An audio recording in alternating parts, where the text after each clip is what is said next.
Biology के topicals को discuss करें, जिसमें हमने circulatory system, digestive system, excretory system सबको डिस्कस कर लिया था। तो आज की वीडियो लेक्चर में हम ह्यूमन टीथ के बारे में पढ़ेंगे।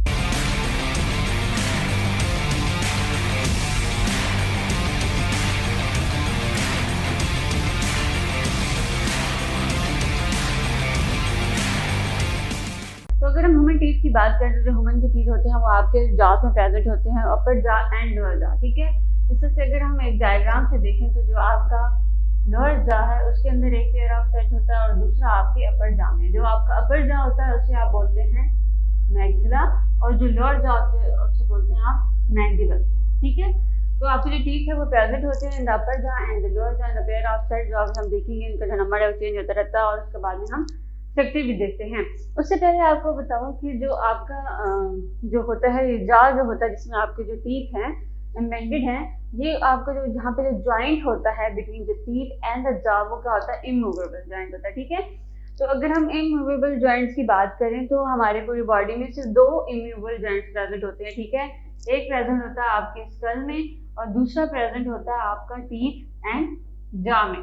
टीथ एंड जा में जो आपका जॉइंट होता है उसे आप इमूवेबल जॉइंट बोलते हैं। ठीक है, और जो दूसरा बॉडी में जो इमूवेबल जॉइंट है वो आपके स्कल में प्रेजेंट होता है। और जो आपके टीथ और जो जा के अंदर इमूवेबल जॉइंट होता है उसे आप बोलते हैं गम्बोसिस।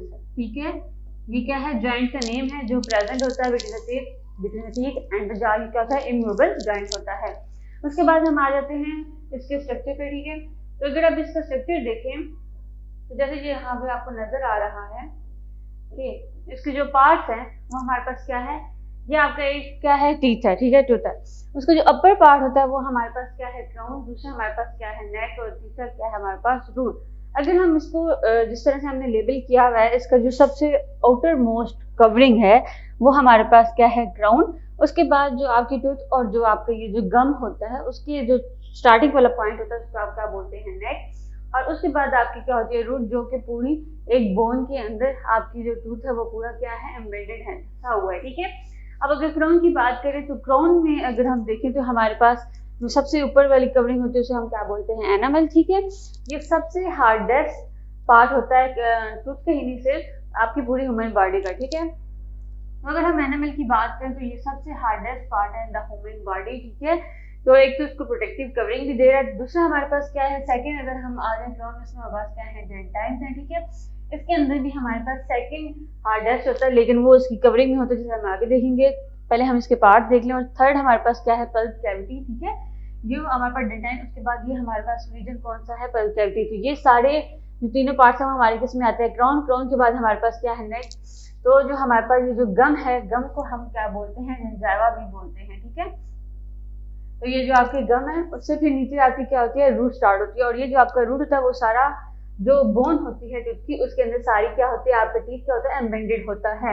ये जो आपका टीथ है जो जिस बोन में होता है, इस बोन को हम क्या बोलते हैं, एल्व्यूलर बोन। ठीक है, जो आपका टीथ है वो जो बोन के अंदर पूरा एम्बेडेड है, उस बोन को क्या बोलते हैं, एल्व्यूलर बोलते हैं। ठीक है, ये हमारे पास पार्ट्स हो गए क्राउन के। पहला क्या है, एनिमल, जो सबसे हार्डेस्ट पार्ट है तो उसका भी, और अगर आप ह्यूमन बॉडी को बोले तो भी ठीक है, क्योंकि उसके अंदर जो कैल्शियम फॉस्फेट होता है उसकी क्वांटिटी सबसे ज्यादा होती है, अबाउट 97%। ठीक है, उसके बाद हमारे पास क्या है, डेंटाइल। उसके बाद पल्प कैविटी। पल्प कैविटी की बात करें तो उसके अंदर नर्व्स प्रेजेंट होती है, मिनरल्स प्रेजेंट होते हैं।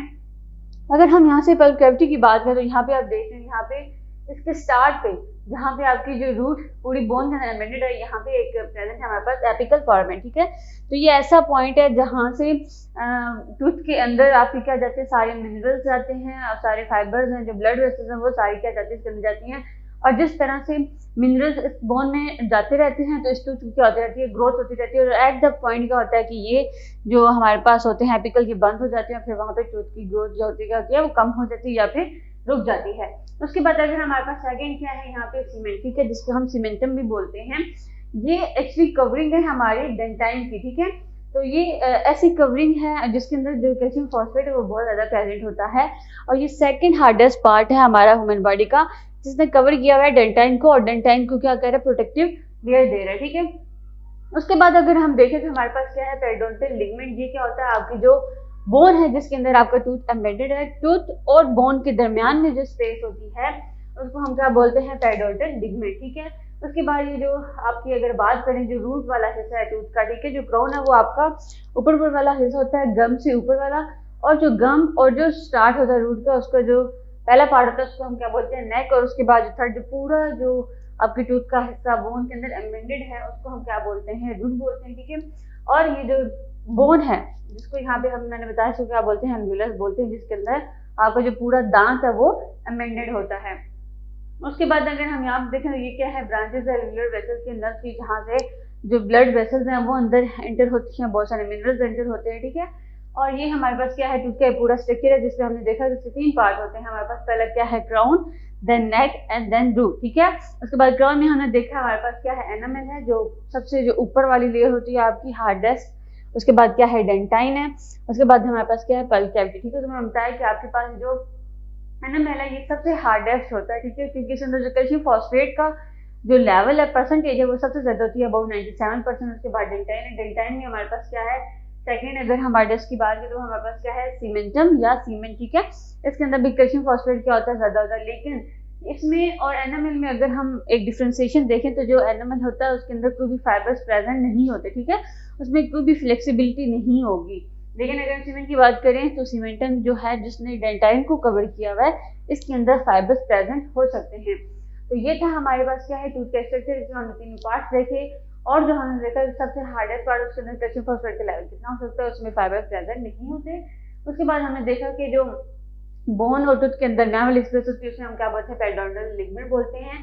और आपका जो टूथ है उसके जो ब्लड वेसल्स हैं, जो मिनरल्स हैं, वो सारे ट्रांसफर हो रहे हैं, कहाँ से हो रहे हैं, एपिकल फॉर्मेशन से, ठीक है।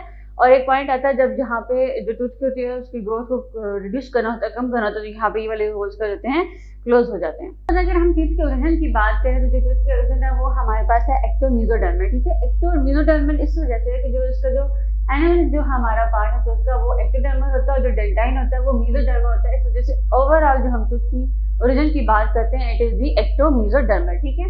उसके बाद जो हमने जो सारे जो पार्ट देखे हमने क्राउन के, ठीक है, एनामेल, डेंटाइन, पल्प, उन सब के जो मेन कैरेक्टरिस्टिक्स है उनको स्टडी करते हैं। मेनली जो उसके पार्ट्स हैं उन्होंने आपको जो क्रिटिक्स है वो बता दिया, क्योंकि मुझको थ्योरेटिकल देख लेते हैं। पहले हमारे पास क्या है, एनामेल, ठीक है, जो सबसे क्या है, आउटर मोस्ट लेयर है टूथ की, ठीक है, जो कवर करी जो हमारा विजिबल पार्ट होता है। और सब दूसरा हमने क्या देखा कि हार्डेस्ट सब्सटेंस है ह्यूमन बॉडी में, क्योंकि उसके अंदर कैल्शियम फॉस्फेट है वो सबसे ज्यादा होता है, अबाउट 97%। उसके बाद जो 3% होता है वो हमारे पास क्या होता है, कैल्शियम क्लोराइड, ठीक है, CaF2। और जो कैल्शियम फॉस्फेट है वो हमारे पास क्या है, Ca3PO4, ठीक है। कैल्शियम फॉस्फेट के लेवल सबसे ज्यादा, इस वजह से ये हार्डेस्ट है। उसके बाद ये प्रोटेक्शन प्रोवाइड करता है जो अंडरलाइंग इसकी डेंटाइन और पल्प कैविटी है, ठीक है। उसके बाद अगर हम बात करें कि जो हमारे एनामेल है ये कौन से सेल्स हैं जिसको सीक्रेट करते हैं, that is secrete by the ameloblastic cell, ठीक है। एमियोब्लास्ट ऐसे सेल्स है, ये आपका क्वेश्चन इंपॉर्टेंट है कि एमसीक्यूज में भी आ सकता है कि कौन से सेल्स हैं जो एनामेल को रिलीज करते हैं, ठीक है, जहाँ से ये सीक्रेट होती है वो हमारे पास क्या एमियोब्लास्ट सेल्स है। और जो अगर हम ग्रोथ की बात करें एनामेल की तो ये हमेशा अपर टू लोअर होती है, ठीक है। लेकिन अगर डेंटाइन की बात करें तो वो फ्रॉम लोअर टू अपर होती है। लेकिन एनामेल अगर हम देखें तो इसकी जो ग्रोथ होती है from upper two the lower direction. आगे हम देखते हैं डेंटिस्ट के बारे में, ठीक है। उसके बारे में देखें तो ये second hardest part of the body है, और इस ग्रोथ के बताया कि ये होती है from lower to upper direction, ठीक है, फ्रॉम लोअर टू अपर। और जिस तरह हमने बताया कि एनामेल की होती है फ्रॉम अपर टू लोअर, ठीक है। उसके बाद जो डेंटाइन होता है सराउंड किया होता है कैविटी, पल्प कैविटी, ठीक है। जो पल्प कैविटी होती है उस पर सबसे पहला जो आपका पार्ट होता है वो होता है एनामेल, ठीक है। उसके बाद जो अंदर होता है वो होता है डेंटाइन, उसके अंदर क्या होती है आपकी पल्प कैविटी होती है। तो डेंटाइन उसने क्या किया होता है, कवर किया होता है पल्प कैविटी को। और जो between the root and the bone of the teeth periodontal membrane is present, हम डिस्कस कर चुके हैं। उसके बाद दिस मेम्ब्रेन की सेकंड हार्डेस्ट सब्सटेंस जो हमने देखा था कि ये वाली जो मेम्ब्रेन है वो कौन सा सब्सटेंस रिलीज करती है, सीमेंटम, जिसको हम सीमेंट भी बोलते हैं। जो सेकंड हमारे पास क्या है, hardest part of the body, और वो स्ट्रेंथ प्रोवाइड करता है इंडिविजुअल। अगर हम मिनरल्स की बात करें तो ये जो हमारे पास डेंटिन है वो लेस मिनरल्स होता है as compare to the animal. और इसकी अगर हम सेंसेशन जो होती है उसमें कुछ माइक्रोस्कोपिक ट्यूब्यूल्स प्रेजेंट होती हैं जो कि सेंसेशन देती है टू द पल्प कैविटी, ठीक है। तो यहाँ से जो सेंसेशन होती है वो हमारी डेंटाइन से पल्प कैविटी कर जाती है। और अगर हम, क्योंकि हमने बोला है कि जो डेंटिन है इसके अंदर जो हमारी इसकी जो लेयर है सीमेंट वो सेकंड हार्डेस्ट है, तो उसके अंदर जो कैल्शियम फॉस्फेट है जाहिर सी बात है वो भी उसकी परसेंटेज क्या होगी, ज्यादा होगी। अगर हम देखें इसमें हमारे पास क्या है 69% कैल्शियम फॉस्फेट प्रेजेंट है, लेकिन अगर एनामल देखें तो उसमें 97 था। और एनामल में फाइबर्स प्रेजेंट नहीं थे, लेकिन न्यूटन में फाइबर्स प्रेजेंट हो सकते हैं। और इसके अंदर कैल्शियम फॉस्फेट के अलावा बहुत सारे और भी ऑर्गेनिक मैटर प्रेजेंट होता है। उसके बाद इनर मोस्ट अगर हम पार्ट की बात करें तो वो हमारे पास क्या है, पल्प या पल्प कैविटी, ठीक है। इनर मोस्ट पार्ट लोकेटेड होता है पल्प चैम्बर में, और इसके अंदर सॉफ्ट कनेक्टिव टिश्यूज प्रेजेंट होते हैं, और इसके अंदर ब्लड वेसल्स मिनरल्स सारे जाते हैं, और जो टूथ की ग्रोथ होती है वो सारी कहाँ पे हो रही होती है, जहाँ पे सारे मिनरल्स आ रहे हैं, ब्लड वेसल्स आ रही है, सारी होती है पल्प कैविटी में, या क्या कहते हैं हम, पल्प चैम्बर, ठीक है। और this provide nourishment to the teeth, क्योंकि सारी वहाँ पे मेम्ब्रेन्स हैं, मिनरल्स वहाँ पे आ रहे हैं, जाहिर सी बात है जो टूथ की न्यूरिशमेंट है वो कौन कर रहा है, आपका part, it with the pulp कर रहा है। उसके बाद जो सेंसरी और न्यूट्रिटिव फंक्शंस होते हैं वो भी परफॉर्म कर रहा होता है पल्प। हम टाइप बात करते हैं कि हमने जो टूथ है उसका स्ट्रक्चर तो हमने देख लिया, लेकिन कितने टाइप्स के आपके टूथ प्रेजेंट हो सकते हैं जो मेनली आप डिस्कस करते आ रहे हैं, जो आप जानते भी हैं। हमारे पास टूथ के टाइप्स की बात करें तो वो हमारे पास क्या होते हैं, इंसिजर्स प्रेजेंट होते हैं, कैनन होते हैं, मोलर्स होते हैं एंड डी मोलर्स होते हैं, ठीक है। उसके बाद अगर हम यहाँ पे स्ट्रक्चर देखें तो सबसे पहले हमारे पास क्या है, लिप्स, उसके बाद हमारे पास है गम जिसको हम जिंजाइवा भी बोलते हैं। उसके बाद हमारे पास दो तरह की पैलेट होती है, जो सबसे पहली वाली आपकी हार्ड सर्फेस होती है वो हार्ड पैलेट होती है, थोड़ा सा आप पीछे टंग को लेके जाएं तो वो आपकी क्या होती है, सॉफ्ट पैलेट होती है। उसके बाद मोलर जहाँ डायग्राम से अगर हम देखें तो जो पहले 4 दांत होते हैं उनको हम क्या बोलते हैं, इंसिजर्स बोलते हैं, ठीक है। लोअर और अपर जॉ में भी आपने देखना है, ठीक है। उसके बाद अगर हम देखें तो उसके बाद हमारे पास क्या होता है, कैनन प्रेजेंट होते हैं अपर एंड लोअर में एक एक। उसके बाद प्री मोलर्स होते हैं जो उसके कैनन के बाद वाले होते हैं, जो लास्ट वाले 3 दांत होते हैं उसको हम क्या बोलते हैं, मोलर्स बोलते हैं, ठीक है। तो ये हमारे क्या है टूथ के अगर हम टाइप्स की बात करें तो जो हमारे दांत हैं वो 4 टाइप्स के हो सकते हैं, लेकिन इन टाइप्स को डिस्कस करने से पहले हम देखते हैं कि इनकी जो पोजीशन होती है, जो अरेंजमेंट होती है, उसकी बेसिस पे हम इनको कितनी टाइप्स में डिवाइड करते हैं। हम देखिए classification according to the position, जो आपका जो टूथ है उसकी जो बोन के अंदर एम्बेडेड है वो उसकी बेसिस पे अगर हम उसके अरेंजमेंट की बात करें तो हमारे पास 3 टाइप की पोजीशन के लिहाज से हम जो टूथ है उनको डिवाइड कर सकते हैं। पहला हमारे पास क्या है, एक्रोडोन, दूसरा क्या है, प्यूरोडोन, एंड थर्ड इज अ थियोडोन। आप इसको डायग्राम से देखें तो हमारे पास क्या है, एक्रोडोन। एक्रोडोन को हम सुपरफिशियल भी बोलते हैं, ठीक है, क्योंकि ये सुपरफिशियली हमारे पास इसके अंदर एम्बेडेड होता है। सुपरफिशियली का मतलब है कि ये यहाँ से थोड़ा जल्दी टूट जाते हैं, ठीक है, इतने हार्डली उसके अंदर बोन के अंदर एम्बेडेड नहीं होते। सेकंड हमारे पास क्या है, ये ज़्यादा प्रेजेंट होते हैं फिशेस में। सेकंड हमारे पास प्यूरोडोन। प्यूरोडोन क्या होता है कि ये एम्बेडेड होते हैं, लेकिन ये भी सुपरफिशियली होते हैं, लेकिन थोड़ा सा साइड होते हैं, बोन के अंदर एम्बेडेड नहीं होते। ज़्यादातर इस तरह के जो दांत हैं, पोजीशन होती हैं, वो लिजर्ड्स में प्रेजेंट होती हैं। थर्ड अगर हम देखें तो हमारे पास क्या, थियोडोन, ठीक है। थियोडोन होते हैं ह्यूमन्स में, मैमल्स में प्रेजेंट होते हैं। यहाँ पे जिस तरह से होता है कि जो आपका पूरा दांत है वो बोन के अंदर क्या होता है, पूरी तरह एम्बेडेड हुआ होता है। जिस तरह हमने स्ट्रक्चर देखा, पहला क्या था, क्राउन, सेकंड था हमारे पास नेक, और तीसरी क्या थी, रूट, जो कि बोन के अंदर पूरी तरह से एम्बेडेड थी, ठीक है। तो अगर हम देखें क्लासिफिकेशन की तो हमारे पास 3 तरह से हम पोजीशंस कर सकते हैं। अगर आपसे पूछा जाए कि कौन सी पोजीशन वाला दांत ह्यूमन्स में प्रेजेंट होता है या मैमल्स में प्रेजेंट होता है, इट विल बी द थियोडोन, ठीक है। उसके बाद अगर हम देखें कि जो हमारे पास है रूट्स है वो इंसिजर कैनन मोलर में कितनी होती है, ठीक है। तो अगर हम इंसिजर्स की बात करें तो इसमें सिर्फ 1 रूट होती है। उसके बाद हमारे पास जो अपर मोलर होते हैं उनमें 3 रूट्स होती हैं, और लोअर मोलर में हमारे पास 1 रूट होती है। तो इसका मतलब क्या है, रूट्स का जो नंबर है वो ये डिसाइड करता है कि जो आपका दांत है वो कितना मजबूत है, ठीक है। क्योंकि हमारे पास लोअर मोलर और जो हमारे पास इंसिजर होते हैं उनमें 1 रूट होते हैं, तो ये ज़्यादा हार्ड नहीं होते या इतने स्ट्रॉन्ग नहीं होते as compare to the upper molar जिसके अंदर 3 रूट्स होती हैं, तो वो हमारे क्या है, ज़्यादा स्ट्रॉन्ग टीथ हैं, ठीक है, अपर मोलर। उसके बाद जो अगली क्लासिफिकेशन है वो देखते हैं हम। अगर हम अरेंजमेंट के लिहाज से टाइप की बात करें तो उसकी क्लासिफिकेशन की, तो उसमें हमारे पास 4 टाइप्स होती हैं। पहला हमारे पास क्या है, वंडरडोन, लूफो एंड सेलिनो एंड सिकोडोन, ठीक है। अगर हम बात करें तो जो हमारे पास जो टीथ की अरेंजमेंट है उस पर, ठीक है, तो जो आपका जो टीथ का अगर हम ड्रॉ करें यहाँ पे तो इस तरह से जो आपका जो शेप होती है इसको हम क्या बोलते हैं, जो ऊपर वाली उसको बोलते हैं हम कस्प, ठीक है। अब इस शेप में डिसाइड करना होता है कि किस तरह से आपकी टीथ की अरेंजमेंट है, उसे कितनी टाइप्स में करना है। अगर हम यूनोडोन की बात करें तो जो आपके जो ह्यूमन्स में, क्योंकि इस तरह के टीथ प्रेजेंट होते हैं, उनका जो कस्प होता है वो इस तरह से कप शेप का होता है, ठीक है। उसके बाद अगर हम लोफोडोन की बात करें तो ये ज़्यादातर एलिफेंट्स में इस तरह के दांत की अरेंजमेंट प्रेजेंट होती है, जहाँ पे उनके जो दांत होते हैं वो इस तरह से स्पाइरल शेप होते हैं, ठीक है। उसके बाद अगर हम सेलिनोडोन की बात करें, जैसे आप डायग्राम में देख भी रहे हैं, तो इनकी जो शेप होती है कप्स की वो कुछ इस तरह से प्रेजेंट होती है, ठीक है। तो इस तरह की जो दांत होती है वो ज़्यादातर कैटल और शीप्स में प्रेजेंट होते हैं। सेकंड जो थर्ड है हमारे पास फोर्थ सॉरी वो हमारे पास क्या है सिकोडोन। सिकोडोन की बात करें तो यह जिन जी एनिमल्स में या स्पीशीज में इस तरह की टूथ की अरेंजमेंट होती है उनके जो कस्प होता है वो पॉइंटेड होता है, ठीक है। तो अगर पॉइंटेड कस्प होगा तो इसका मतलब है कि जो हमारे पास इस तरह की अरेंजमेंट वाले टीथ हैं वो ज़्यादातर कार्निवोर्स में प्रेजेंट होंगे, ठीक है। तो जो टीथ की जो ऊपर वाला कस्प है उसकी अरेंजमेंट भी हमारे पास कितनी टाइप्स हैं, 4, ठीक है। पहला क्या है ब्रूनोडोन, ठीक है, जिसकी इस तरह से कप शेप होती है वो स्मॉल होता है। उसके बाद लूपो है जिस तरह से स्पाइरल्स होते हैं, इस तरह आप डायग्राम में देख ही सकते हैं। उसके बाद हमारे पास क्या है सिग्नल, ठीक है, जो कैटल और शीप्स होते हैं उनके जगह दांत देखे तो इस तरह से उनकी शेप होती है। थर्ड जो हमने फोर्थ जो देखा हमारे पास क्या है सिकोडोन, उनका जो कस्प होता है वो बिल्कुल पॉइंटेड होता है, ठीक है।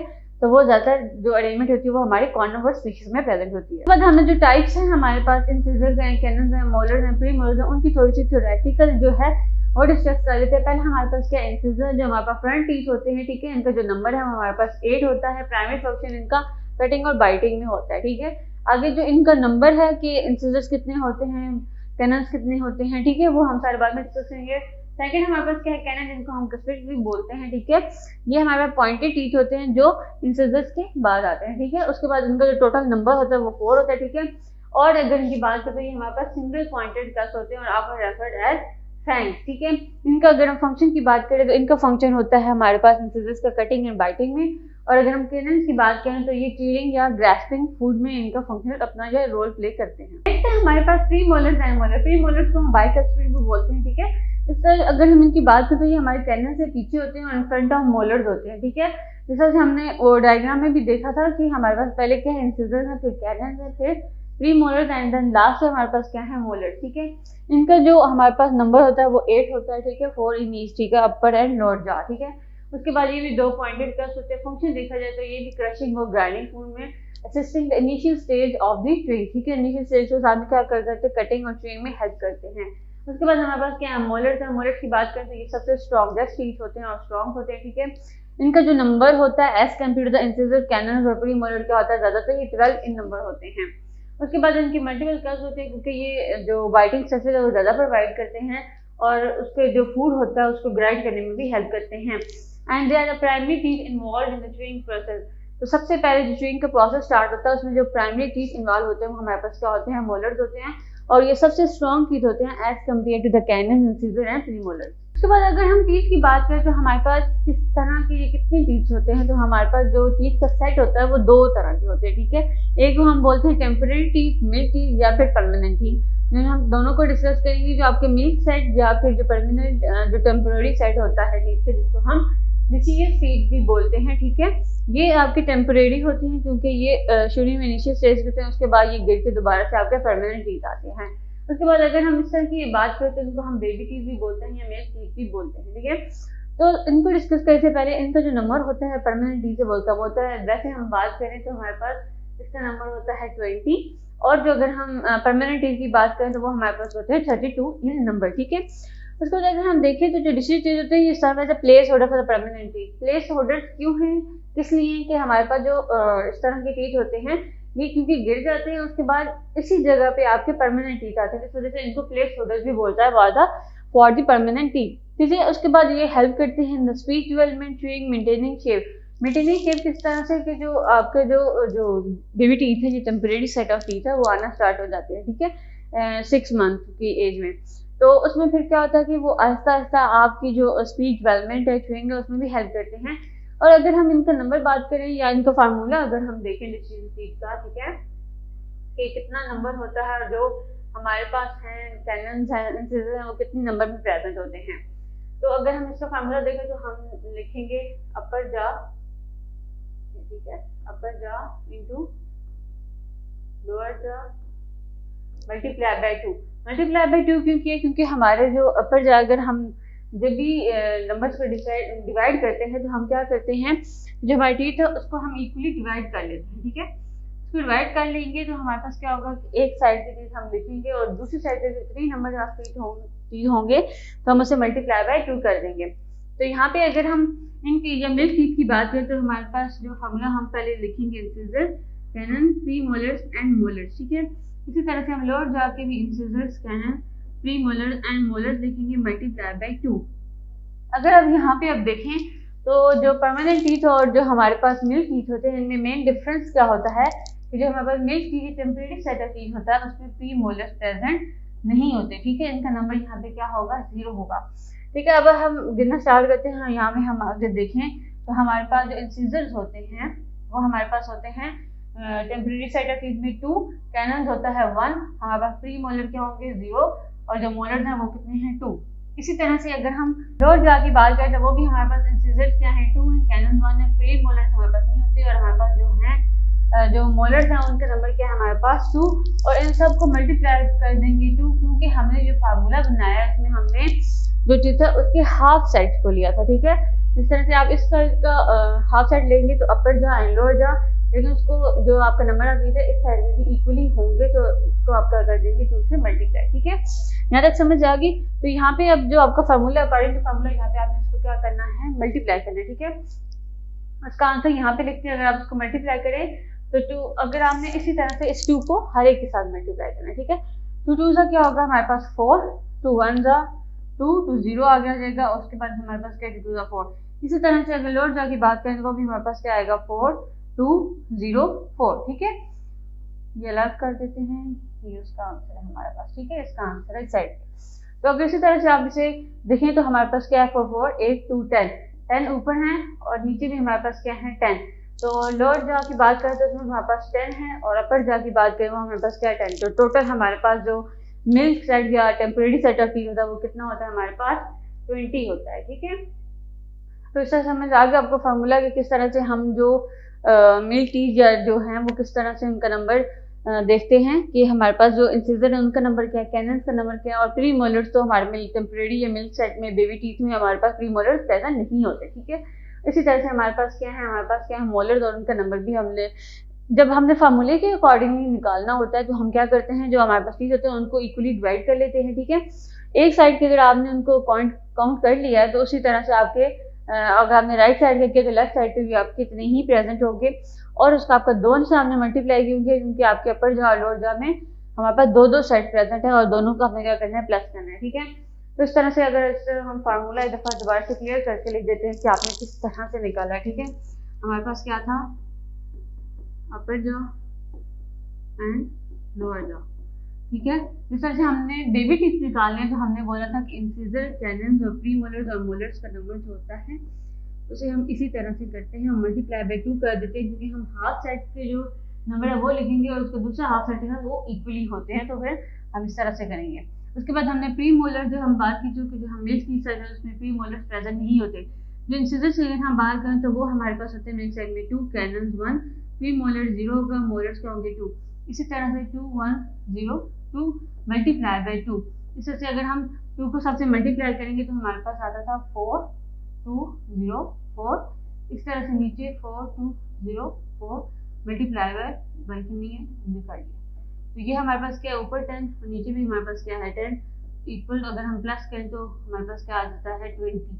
10 ऊपर वाले जाम में 10 नीचे वाले जाम में, तो टोटल जो हमारे पास मिल्क या बेबी टीथ का सेट है वो हमारे पास क्या है 20, ठीक है। और एक बात और जो हमारे पास है कि जो मिल्क टीथ है वो कब से आना स्टार्ट करते हैं, ठीक है। अगर हम उनका देखें तो जो सबसे पहला जो आपका दूध आता है इन टेम्परेरी जो सेट ऑफ बेबी टीथ होते हैं वो आता है 6 मंथ में, ठीक है। और जो कौन सा जो दांत है वो सबसे पहले आता है वो हमारे पास आते हैं इंसिजर, फर्स्ट इंसिजर आता है।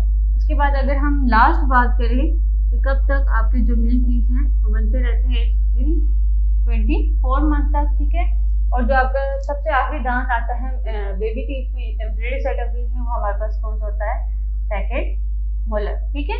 तो जो हमारे बेबी टीथ है वो आना स्टार्ट हो जाते हैं एज ऑफ द 6 मंथ और कब तक लास्ट करते हैं अबाउट 24 मंथ। आगे हम देखते हैं परमानेंट टीथ की बात करते हैं। इनका जो नंबर होता है हमारे पास क्या होता है 32 और ये सेकंड साइट होता है क्योंकि हमारे पास जो ओवरऑल टीथ के साइड होते हैं वो 2 होते हैं, एक होता है मिल्क साइड दूसरा क्या होता है परमानेंट साइड। परमानेंट साइड हमारे पास 32 इन नंबर है। उसके बाद अगर हम देखें जो आपकी परमानेंट टीथ है वो कब डेवलप होना स्टार्ट कर जाते हैं। जो आपका सबसे पहला जो अगर हम बात करें जो फर्स्ट आपका परमानेंट टीथ है वो कब आता है, वो आता है आपका 6 ईयर की एज में, ठीक है। और कौन सा जो टीथ आता है वो सबसे पहले मोलर आना स्टार्ट होते हैं। तो सबसे पहले आपका दांत आता है वो होता है मोलर, फर्स्ट मोलर, ठीक है। उसके बाद अगर हम लास्ट बात करें कि जो आखिरी दांत आपका कब तक बनता रहता है, ये ग्रो होते हैं, तो वो हमारे पास है 25 ईयर्स या फिर आफ्टर 25, ठीक है। तो उस टाइम में वे हमारे आते हैं थर्ड मोलर, ठीक है। अब यहाँ पे 25 एज है क्योंकि इसको हम क्या बोलते हैं, विजडम टीथ।